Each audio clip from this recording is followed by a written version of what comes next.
Бізде кестеден ақпаратты жылдам табу үшін пайдалануға болатын тағы бір керемет құрал бар. Ол условное форматирование, шартты пішімдеу деген құрал бар.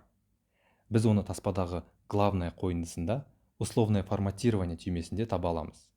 Соңғы бағанымызды қарап бастайық. W бағанын таңдаймыз. Енді условное форматирование, шартты пішімдеу түймесін басыңыз. Мұнда бірнеше нұсқа бар.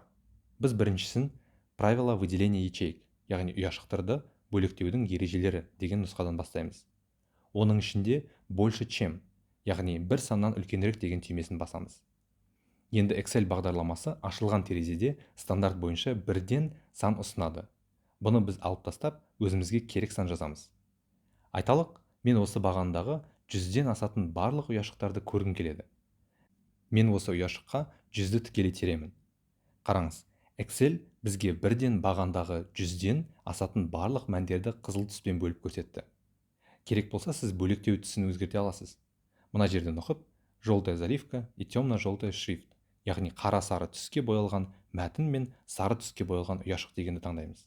Сонда белгілеу толығымен сары түске ауысады. Немесе дәл сол секілді зеленый, жасыл түсті таңдайық. Енді барлығы жасылға өзгерді. Жарайды, әдепкі светло-красная, яғни ашық қызыл нұсқаны таңдап, окейді басайық. Условное форматирование алып тастау керек болса, түймесіне басып, удалить правила батырмасын ашыңыз. Содан кейін сіз мына удалить правила из выделенных ячеек басып, таңдалған ұяшықтардағы шартты ережені, яғни условное форматированиені алып тастауды немесе жалпы кестеде бір емес, бірнеше условное форматирование қолданылған болса, екінші удалить правила со всего листа батырмасын бассаңыз болады. Біз бірінші түймесін басып, шартты пішімдеуді алып тастаймыз.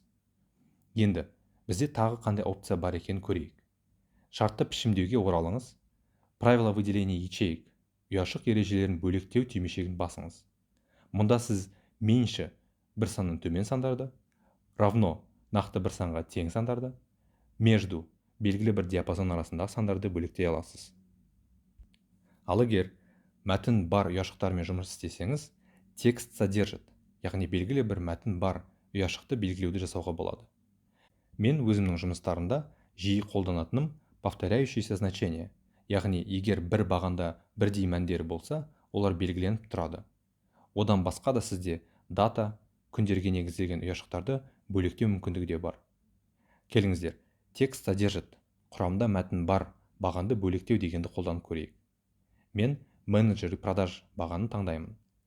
Условное форматирование нұқыңыз, правила выделения ячеек түймесін басыңыз.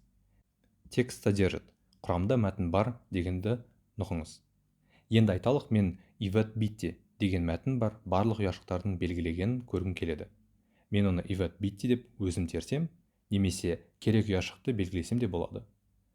Байқағаныңыздай, барлық ивет битти мәтіні бар ұяшықтар ашық қызылмен белгіленді. Окей басамыз.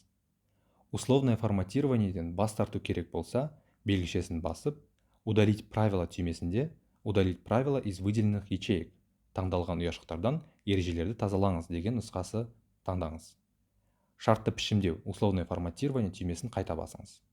Сізде правила отбора первых и последних значений деген бар. Мұнда первые 10 элементов, яғни үздік 10 элемент. Үздік 10%. Последние 10 элементов, төменгі 10 элемент, немесе төменгі 10%.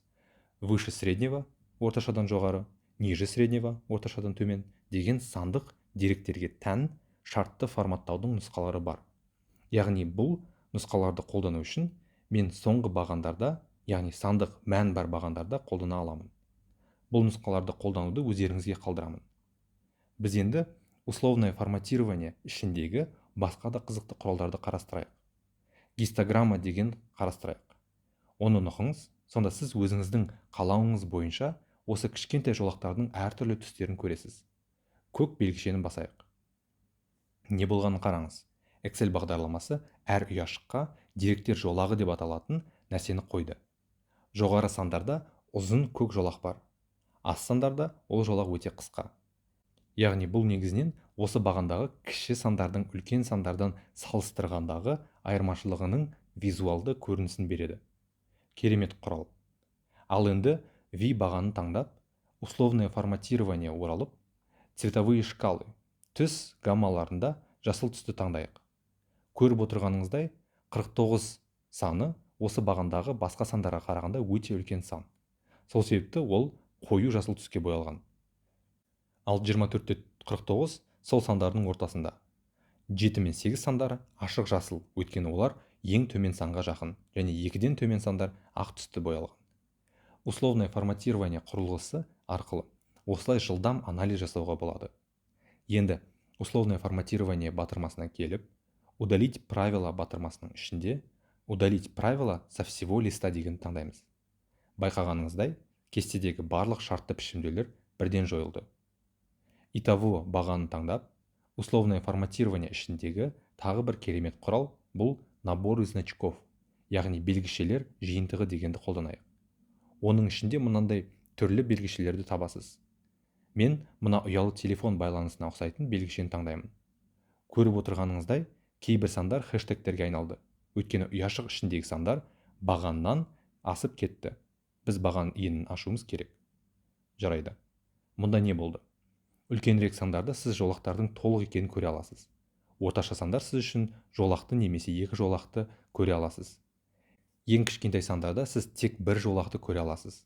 Сонымен бұл нұсқалар тек сандардың өзінен сандық деректердің визуалды көрінісін береді. Көріп отырғаныңызда деректерді шартты түрде пішімдеудің, яғни условно форматирование жасаудың, жолақтарымен, түс гаммаларымен және белгішілермен жиынтығының ойнаудың бірнеше түрлі әдістері бар. Кейінгі курстарда біз осы условное форматирование құралына өзіміздің ережелерімізді құру туралы сөйлесеміз. Бірақ әзірге біз үйренген нәрселермен өзіңіз жаттығып көріңіз.